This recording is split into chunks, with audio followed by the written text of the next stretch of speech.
বিরাট আলিশান একটি বাড়ি। মুঘল আমলের সম্রাটেরা যেরকম বাড়ি বানাতো অনেকটাই সেরকম। বাড়ির সামনে দৃষ্টিনন্দন একটি ফুলের বাগান। ফুলের বাগানের মাঝে ছোট ছোট কৃত্রিম ঝর্ণা আছে। এই বাড়ির মালিকের রুচিবোধের প্রশংসা করতেই হয়। ঝঞ্ঝাট ঢাকা শহরের মধ্যে এটি যেন এক টুকরো স্বর্গখণ্ড। কিন্তু অবাক করা ব্যাপার হলো, বাগানের কোথাও লাল রঙের কোনো ফুল নেই। এত বড় বাগান বাড়ি, অথচ কোথাও একটি গোলাপের চারা পর্যন্ত নেই। বিস্ময়ের ব্যাপার তো বটেই। আমরা এসেছি সাজিদের এক দূর সম্পর্কের খালুর বাসায়।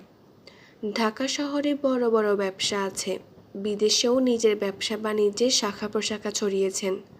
ছেলে মেয়েদের কেউ লন্ডন, কেউ কানাডা, আর কেউ সুইজারল্যান্ড থাকে। ভদ্রলোক ওনার স্ত্রীকে নিয়ে ঢাকাতেই রয়ে গেছেন কেবল শিকড়ের টানে। তবে ঢাকায় নিজের বাড়িখানাকে যেভাবে তৈরি করেছেন, বোঝার উপায় নেই যে এটি ঢাকার কোনো বাড়ি নাকি মস্কোর কোনো ভিআইপি ভবন। আমাকে এদিক সেদিক তাকাতে দেখে সাজিদ প্রশ্ন করল, এভাবে চোরের মতো এদিক ওদিক তাকাচ্ছিস কেন? আমি ভ্যাবাচাকা খাওয়ার মতো করে বললাম, না, আসলে তোর খালুকে নিয়ে ভাবছি। ওনাকে নিয়ে ভাবার কি আছে? আমি বললাম, অসুস্থ মানুষদের নিয়ে ভাবতে হয়, এটাও এক প্রকার মানবতা, বুঝলি? সাজিদ আমার দিকে বড় বড় চোখ করে তাকিয়ে বলল, অসুস্থ মানে? কে অসুস্থ? তোর খালু। তোকে কে বলল উনি অসুস্থ? আমি দাঁড়ালাম, বললাম, তুই এত কিছু খেয়াল করিস, এটা করিসনি?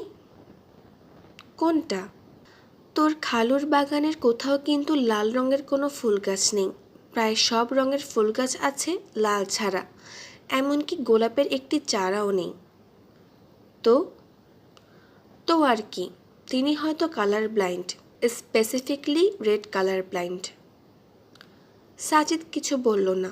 হয়তো সে এটা নিয়ে আর কোনো কথা বলতে চাচ্ছে না, অথবা আমার যুক্তিতে সে হার মেনেছে। সাজিদ কলিং বেল বাজালো। ঘরের দরজা খুলে দিল একটি 13-14 বছর বয়সী ছেলে, সম্ভবত কাজের ছেলে। আমরা ভেতরে ঢুকলাম। ছেলেটি বলল, আপনারা এখানে বসুন, আমি কাকাকে ডেকে দিচ্ছি। ছেলেটা একদম শুদ্ধ বাংলায় কথা বলছে। বাড়ির মালিককে স্যার বা মালিক না বলে কাকা বলছে। সম্ভবত ওনার কোনো গরিব আত্মীয়ের ছেলে হবে হয়তো। যাদের খুব বেশি টাকা পয়সা হয়, তারা গ্রাম থেকে গরিব আত্মীয়দের বাসার কাজের চাকরি দিয়ে দয়া করে। ছেলেটা ভদ্রলোককে ডাকার জন্য সিঁড়ি বেয়ে উপরে উঠে গেল। ঘরের ভেতরটা আরও চমৎকার। নানান ধরনের দামি দামি মার্বেল পাথর দিয়ে দেওয়াল সাজানো। দোতলার কোনো এক রুম থেকে রবীন্দ্রনাথের গানের সুর ভেসে আসছে। যদি তোর ডাক শুনে কেউ না আসে, তবে একলা চলো রে। আমি সাজিদকে বললাম, কি রে, তোর এরকম মোগলাই স্টাইলের একটা খালু আছে, কোনোদিন বললি না যে? সাজিদ রসকসহীন চেহারায় বলল, মোগলাই স্টাইলের খালু তো, তাই বলা হয়নি। তোর খালুর নাম কি? এম আলী। ভদ্রলোকের নামটাও ওনার বাড়ির মতোই গাম্ভীর্যপূর্ণ। আমি জিজ্ঞেস করলাম, এম আলী মানে কি? সাজিদ আমার দিকে তাকালো, বলল, মোহাম্মদ মোহাব্বত আলী। ভদ্রলোকের বাড়ি আর ঐশ্বর্যের সাথে নামটা একদম যাচ্ছে না। এই জন্যে হয়তো মোহাম্মদ মোহাব্বত আলী নামটাকে শর্টকাট করে এম আলী করে নিয়েছেন।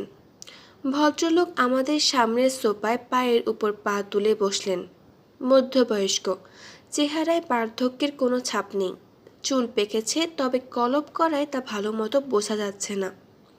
তিনি বললেন, তোমাদের মধ্যে সাজিদকে? আমি লোকটার প্রশ্ন শুনে অবাক হলাম খুব। সাজিদের খালু, অথচ সাজিদকে চিনে না, এটা কী রকম কথা?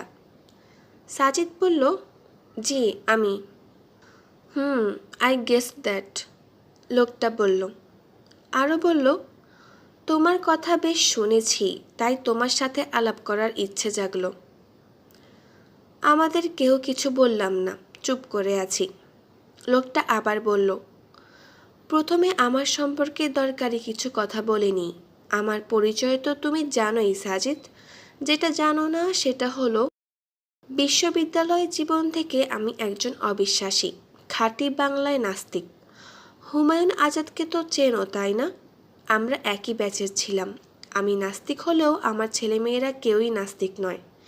সে যা হোক, এটা নিয়ে আমার মাথা ব্যথা নেই। আমি ব্যক্তি স্বাধীনতায় বিশ্বাসী। সাজিদ বলল, খালু, আমি এসব জানি। লোকটা অবাক হবার ভান করে বলল, জানো? ভেরি গুড, ক্লেভার বয়। খালু, আমাকে ডেকে পাঠিয়েছেন কেন তা বলুন। ওয়েট, তাড়াহুড়া কিসের? লোকটা বলল। এর মধ্যেই কাজের ছেলেটা ট্রেতে করে চা নিয়ে এলো। আমরা চায়ের কাপে চুমুক দিলাম। লোকটাকে একটি আলাদা কাপে করে চা দেওয়া হলো। সেটা চা নাকি কফি ঠিক বোঝা যাচ্ছে না। লোকটি বলল, সাজিদ, আমি মনে করি তোমাদের ধর্মগ্রন্থ, আল কোরআন, সেটা কোনো ঐশী গ্রন্থ নয়। এটা মুহাম্মদের নিজের লেখা একটি বই। মুহাম্মদ করেছে কি, এটাকে জাস্ট স্রষ্টার বাণী বলে চালিয়ে দিয়েছে। এইটুকু বলে লোকটা আমাদের দুজনের দিকে তাকালো, হয়তো বোঝার চেষ্টা করলো আমাদের রিয়াকশন কি হয়। আমরা কিছু বলার আগেই লোকটি আবার বলল, হয়তো বলবে মুহাম্মদ লিখতে পড়তে জানতো না, সে কিভাবে এরকম একটি গ্রন্থ লিখবে। ওয়েল, এটি খুবই লেম লজিক। মুহাম্মদ লিখতে পড়তে না জানলে কি হবে? তার ফলোয়ারদের অনেকে লিখতে পড়তে পারত, উচ্চশিক্ষিত ছিল। তারা করেছে কাজটা মুহাম্মদের ইশারায়। সাজিদ তার কাপে শেষ চুমুক দিল। তখনও সে চুপচাপ। লোকটা বলল, কিছু মনে না করলে আমি একটি সিগারেট ধরাতে পারি? অবশ্য কাজটা ঠিক হবে না জানি। আমি বললাম, শিওর। এতক্ষণ পরে লোকটি আমার দিকে ভালো মতো তাকালো, একটি মুচকি হাসি দিয়ে বলল, থ্যাংক ইউ। সাজিদ বলল, খালু, আপনি খুবই লজিক্যাল কথা বলেছেন। কোরআন মুহাম্মদ সাল্লাল্লাহু আলাইহি ওয়াসাল্লামের নিজের বানানো হতেও পারে, কারণ কোরআন যে ফেরেশতা নিয়ে আসতো বলে দাবি করা হয়, সেই জিব্রাইল আলাইহিসসালামকে মুহাম্মদ সাল্লাল্লাহু আলাইহি ওয়াসাল্লাম ছাড়া কেউই কোনোদিন দেখেনি। লোকটা বলে উঠল, এক্স্যাক্টলি মাই সন। তাহলে কোরআনকে আমরা টেস্ট করতে পারি, কি বলেন খালু? হ্যাঁ হ্যাঁ, করা যায়। সাজিদ বলল, কোরআন মুহাম্মদ সাল্লাল্লাহু আলাইহি ওয়াসাল্লামের বানানো কিনা তা বুঝতে হলে আমাদের ধরে নিতে হবে যে মুহাম্মদ সাল্লাল্লাহু আলাইহি ওয়াসাল্লাম স্রষ্টার কোনো দূত নন। তিনি খুবই সাধারণ, অশিক্ষিত একজন প্রাচীন মানুষ। লোকটা বলল, সত্যিকার অর্থেই মুহাম্মদ অসাধারণ কোনো লোক ছিল না। স্রষ্টার দূত তো পুরোটাই ভুয়া। সাজিদ মুচকি হাসল, বলল, তাহলে এটাই ধরে নিই। লোকটার সম্মতি। সাজিদ বলতে লাগলো, খালু, ইতিহাস থেকে আমরা জানতে পারি হজরত ইউসুফ আলাইহিসসালামের জন্ম হয়েছিল বর্তমান ফিলিস্তিনে। ইউসুফ আলাইহিসসালাম ছিলেন হজরত ইয়াকুব আলাইহিসসালামের কনিষ্ঠতম পুত্র। ইয়াকুব আলাইহিসসালামের কাছে ইউসুফ আলাইহিসসালাম ছিলেন প্রাণাধিক প্রিয়, কিন্তু ইয়াকুব আলাইহিসসালামের এই ভালোবাসা ইউসুফ আলাইহিসসালামের জন্য কাল হলো। তার ভাইয়েরা ষড়যন্ত্র করে ইউসুফ আলাইহিসসালামকে কূপে নিক্ষেপ করে দেয়। এরপর কিছু বণিক দল কূপ থেকে ইউসুফ আলাইহিসসালামকে উদ্ধার করে তাকে মিশরে নিয়ে আসে। তিনি মিশরের রাজ পরিবারে বড় হন। ইতিহাস মতে এটি ঘটে খ্রিস্টপূর্ব ৪র্দশ শতকের আমেনহোটেপের রাজত্বকালের আরও ৩০০ বছর পূর্বে। খালু, এই বিষয়ে আপনার কোনো দ্বিমত আছে? লোকটা বলল, না, কিন্তু এগুলো দিয়ে তুমি কি বোঝাতে চাও? সাজিদ বলল, খালু, ইতিহাস থেকে আমরা আরও জানতে পারি খ্রিস্টপূর্ব ৪র্দশ শতকে ৪র্থ আমেনহোটেপের আগে যে সকল শাসকেরা মিশরকে শাসন করেছে তাদের সবাইকেই রাজা বলে ডাকা হতো। কিন্তু খ্রিস্টপূর্ব ৪র্থ শতকে চতুর্থ আমেনহোটেপের পরে যে সকল শাসকেরা মিশরকে শাসন করেছিল তাদের সবাইকে ফেরাউন বলে ডাকা হতো। ইউসুফ আলাইসাল্লাম মিশরকে শাসন করেছিলেন খ্রিস্টপূর্ব চতুর্দশ শতকের চতুর্থ আমেনহোটেপের আগে, আর মুসা আলাইসাল্লাম মিশরে জন্মলাভ করেছিলেন চতুর্থ আমেনহোটেপের কমপক্ষে আরও 200 বছর পরে। অর্থাৎ মুসা আলাইসাল্লাম যখন মিশরে জন্মগ্রহণ করেন তখন মিশরের শাসকদের আর রাজা বলা হতো না, ফেরাউন বলা হতো। তো কিন্তু খালু, কোরআনে ইউসুফ আলাইসাল্লাম এবং মুসা আলাইসাল্লাম দুইজনের কথাই আছে। অবাক করা ব্যাপার হচ্ছে, কোরআন ইউসুফ আলাইসাল্লামের বেলায় শাসকদের ক্ষেত্রে রাজা শব্দ ব্যবহার করলেও একই দেশের মুসা আলাইসাল্লামের সময়কার শাসকদের বেলায় ব্যবহার করেছে ফিরাউন শব্দটি। বলুন তো খালু, মরুভূমির বালুতে উট চড়ানো বালক মুহাম্মদ সাল্লাল্লাহু আলাইসাল্লাম ইতিহাসের এই পাঠ কোথায় পেলেন? তিনি কিভাবে জানতেন যে ইউসুফ আলাইসাল্লামের সময়ের শাসকদের রাজা বলা হতো, মুসা আলাইসাল্লাম সময়কার শাসকদের ফেরাউন, এবং ঠিক সেই মতো শব্দ ব্যবহার করে তাদের পরিচয় দেওয়া হলো? মোহাম্মদ আলী নামের ভদ্রলোকটি হো হো হো করে হাসতে লাগলো। বলল, মুসা আর ইউসুফের কাহিনী তো বাইবেলেও ছিল, মুহাম্মদ সেখান থেকে কপি করেছে, সিম্পল। সাজিদ মুচকি হেসে বলল, খালু, matter of sorrow that Bible এই জায়গায় চরম একটি ভুল করেছে। বাইবেল ইউসুফ আলাইসাল্লাম এবং মুসা আলাইসাল্লাম দুজনের সময়কার শাসকদের জন্যই ফেরাউন শব্দ ব্যবহার করেছে, যা ঐতিহাসিক ভুল। আপনি চাইলে আমি আপনাকে বাইবেলের ওল্ড টেস্টামেন্ট থেকে প্রমাণ দেখাতে পারি। লোকটা কিছুই বলল না, চুপ করে আছে। সম্ভবত ওনার প্রমাণ দরকার হচ্ছে না। সাজিদ বলল, যে ভুল বাইবেল করেছে সেই ভুল অশিক্ষিত আরবের বালক মুহাম্মদ সাল্লাল্লাহু আলাইসাল্লাম এসে ঠিক করে দিল। তা কিভাবে সম্ভব যদি না তিনি কোনো প্রেরিত দূত না হন আর কোরআন কোনো ঐশী গ্রন্থ না হয়? লোকটি চুপ করে আছে। এর মধ্যেই 3টি সিগারেট খেয়ে শেষ করেছে। নতুন আরেকটি ধরাতে ধরাতে বলল, কিছুটা যৌক্তিক। সাজিদ আবার বলতে লাগলো, খালু, কোরআনে একটি সূরা আছে, সূরা আল ফাজর নামে। এই সূরার 6 নম্বর আয়াতটি এরকম, তোমরা কি লক্ষ্য করনি তোমাদের পালনকর্তা ইরাম গোত্রের সাথে কিরূপ ব্যবহার করেছেন? এই সূরা ফাজরে মূলত আদ জাতি সম্পর্কে বলা হয়েছে। আদ জাতির আলাপের মধ্যে হঠাৎ করে ইরাম নামে একটি শব্দ চলে এলো, যা কেউই জানতো না এটা আসলে কি। কেউ কেউ বলল এটা আদ জাতির কোনো বীর পালোয়ানের নাম। কেউ কেউ বলল এই ইরাম হতে পারে আদ জাতির শারীরিক কোনো বিশেষ বৈশিষ্ট্য, কারণ এই সূরায় আদ জাতির শক্তিমত্তা নিয়েও আয়াত আছে। মোদ্দা কথা, এই ইরাম আসলে কি সেটার সুস্পষ্ট কোনো ব্যাখ্যা কেউই দিতে পারেনি তখন। এমনকি গোটা পৃথিবীর কোনো ইতিহাসে ইরাম নিয়ে কিছুই বলা ছিল না। কিন্তু 1973 সালে ন্যাশনাল জিওগ্রাফি সিরিয়ায় মাটির নিচে একটি শহরের সন্ধান পায়। এই শহরটি ছিল আদ জাতিদের শহর। সেই শহরে পাওয়া যায় সুপ্রাচীন উঁচু উঁচু দালান। এমনকি এই শহরে আবিষ্কার হয় তখনকার একটি লাইব্রেরি। এই লাইব্রেরিতে একটি তালিকা পাওয়া যায়। এই তালিকায় তারা যে সকল শহরের সাথে বাণিজ্য করত সেসব শহরের নাম উল্লেখ ছিল। আশ্চর্যজনক হলেও সত্য সেই তালিকায় ইরাম নামের একটি শহরের নামও পাওয়া যায়, যেটা আদ জাতিদেরই একটা শহর ছিল। শহরটি ছিল একটি পাহাড়ের মধ্যে, এতেও ছিল সুউচ্চ দালান।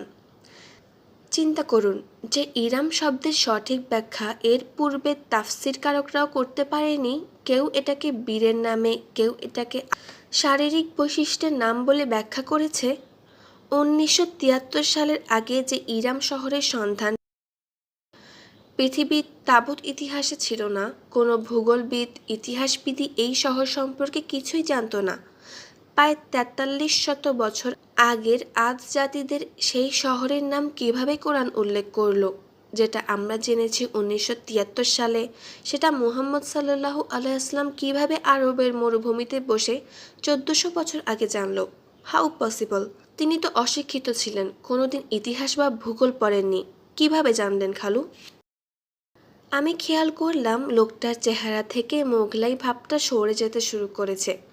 পুত্রতুল্য ছেলের কাছ থেকে তিনি এতটা শক খাবেন হয়তো আশা করেননি। সাজিদ আবার বলতে লাগলো, খালু, আর রহমান নামে কোরআনে একটি সূরা আছে। এই সূরার ৩৩ নম্বর আয়াতে বলা হচ্ছে, হে জিন ও মানুষ, তোমরা যদি আসমান ও জমিনের সীমানায় প্রবেশ করতে পারো তবে করো, যদিও তোমরা তা পারবে না প্রবল শক্তি ছাড়া। মজার ব্যাপার হলো, এই আয়াতটি মহাকাশ ভ্রমণ নিয়ে। চিন্তা করুন, আজ থেকে ১৪০০ বছর আগের আরবের লোক, যাদের কাছে যানবাহন বলতে কেবল ছিল উট আর গাধা, ঠিক সেই সময়ে বসে মুহাম্মদ সাল্লাল্লাহু আলাইহি ওয়াসাল্লাম মহাকাশ ভ্রমণ নিয়ে কথা বলছে। ভাবা যায়? সে যা হোক, আয়াতটিতে বলা হলো, যদি পারো আসমান ও জমিনের সীমানায় প্রবেশ করতে তবে করো। একটি কন্ডিশনাল শর্তবাচক বাক্য। এই বাক্যে শর্ত দেওয়ার জন্য ইফ, যদি ব্যবহার করা হয়েছে। খালু, আপনি যদি অ্যারবিক ডিকশনারি দেখেন তাহলে দেখবেন আরবিতে যদি শব্দের জন্য দুটি শব্দ আছে, একটি হলো লাউ, অন্যটি হলো ইন। দুটোর অর্থই যদি, কিন্তু এই দুটোর মধ্যে একটি সূক্ষ্ম পার্থক্য আছে। পার্থক্যটি হলো, আরবিতে শর্তবাচক বাক্যে লাউ তখনই ব্যবহার করা হয় যখন সেই শর্ত কোনোভাবেই পূরণ সম্ভব হবে না, কিন্তু শর্তবাচক বাক্যে যদি শব্দের জন্য যখন ইন ব্যবহার করা হয় তখন নিশ্চয়ই এই শর্তটা পূরণ সম্ভব। আশ্চর্যজনক ব্যাপার, কোরআনে সূরা আর রহমানের ৩৩ নম্বর আয়াতটিতে লাউ ব্যবহার না করে ইন ব্যবহার করা হয়েছে। মানে কোনো একদিন জিন এবং মানুষেরা মহাকাশ ভ্রমণে সফল হবেই। আজকে কি মানুষ মহাকাশ জয় করেনি? মানুষ চাঁদে যায়নি, মঙ্গলে যাচ্ছে না?